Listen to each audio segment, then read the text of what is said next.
आइए बच्चों, अब हम 10 रूपक का अगला पाठ कार्य अवस्था के बारे में पढ़ते हैं। कार्य अवस्था क्या है, इसको समझ जाइए। कार्य जो आपने पढ़ा है, अर्थ प्रकृतियां, उसमें एक कार्य आया था। अंतिम अर्थ प्रकृति है कार्य। मैंने आपको बताया था कि कभी पहले बीज का वपन करता है और यही बीज आकर कार्य के रूप में परिणत होता है।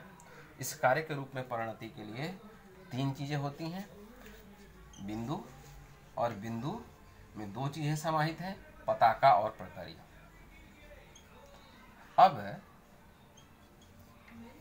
बीज से कार्य तक जो जाने का काम करता है, कथा जाती है, उसका कोई आश्रय तो होगा। तो वह आश्रय, कथा का आश्रय क्या होता है? किसी भी नाटक में कथा का आश्रय नायक होता है। नायक ही कथा को लेकर चलता है, इसलिए उसका नाम नायक है। नयति इति नायकः, तो ले जाता है वह, इसलिए वह नायक है, कथा को लेकर जाता है। तो कथा को बीज से लेकर कार्य तक ले जाने का काम कौन करता है? नायक करता है। तो अब इस कथा को नायक की दृष्टि से हम बांटने का प्रयास करते हैं, वह कितने प्रकार का है। तो यही कथा को नायक की दृष्टि से बांटना ही कार्यावस्था है। तो यहाँ कार्य का अर्थ समझ गए, यह कार्य हुआ, फल तक पहुंचना कार्यावस्था है। साधक का व्यापार को हम कार्यावस्था कहते हैं। साधक कौन हुआ? नायक हुआ। और व्यापार क्या है? अवस्था। तो वह नायक कितनी अवस्थाओं से पार करके अंतिम अंक में कार्य तक, फल तक पहुंचता है, वह कार्यावस्था है। तो सिंपल सी हम यहाँ 2 बातें समझ ले कार्यावस्था के बारे में।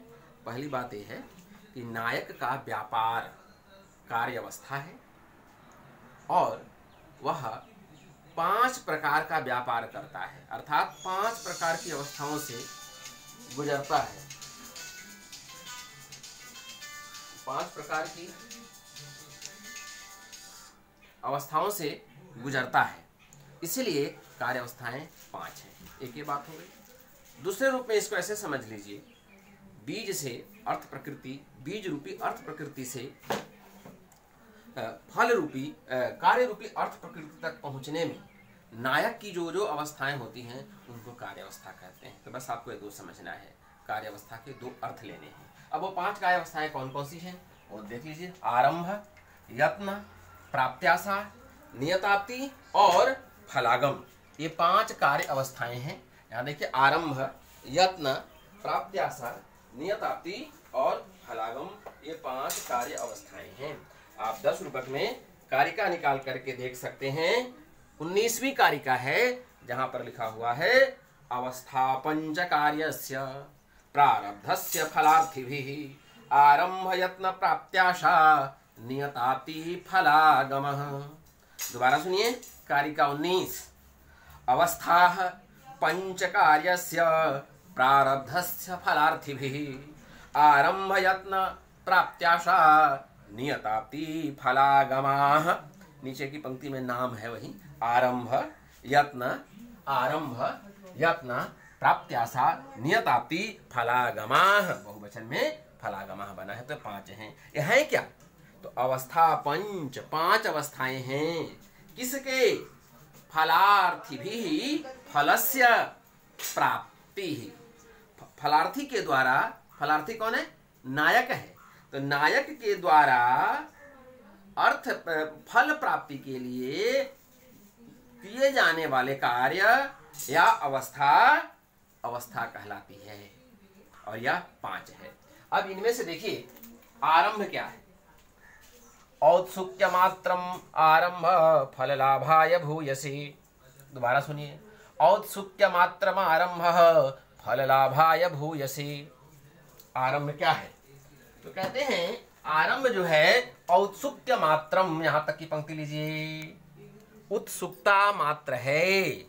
किसकी उत्सुकता? तो यह है क्या कार्यावस्था? नायक की अवस्था है। तो नायक की उत्सुकता मात्र आरंभ है। किस चीज की उत्सुकता होगी नायक में? तो कहा फल लाभाय भूयसे, भूयसे बहुत अधिक फल प्राप्ति के लिए। अब यहाँ फल का क्या अर्थ है? तो आपको बताया है कि नाटक का फल त्रिवर्ग है, धर्म, अर्थ और काम।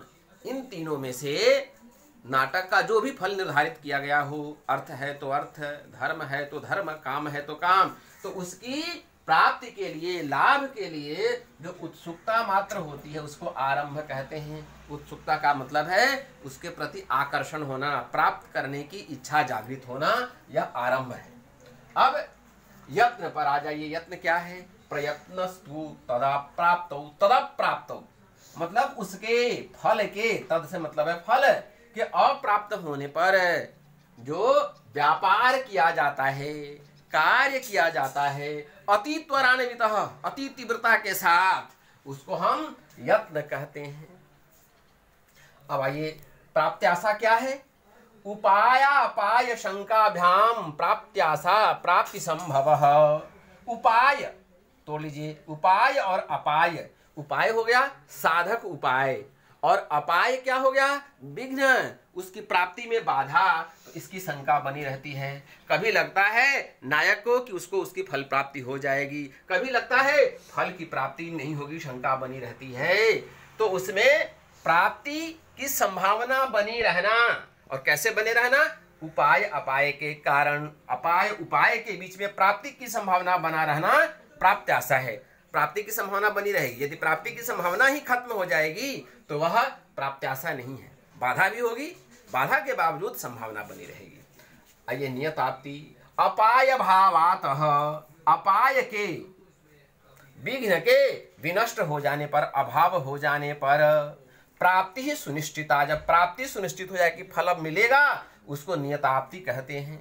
और फलागम समग्र फल संपत्ति, फल योग तथोदितः। यहाँ फलागम के लिए फल योग शब्द का प्रयोग किया गया है। तो फल क्या है? फल योग क्या है? समग्र फल संपत्ति, समग्र संपूर्ण फल की प्राप्ति जैसे ही हो जाता है, यथोदितः, उसको हम फलागम कहते हैं। तो ये 5 कार्य अवस्थाएं हैं।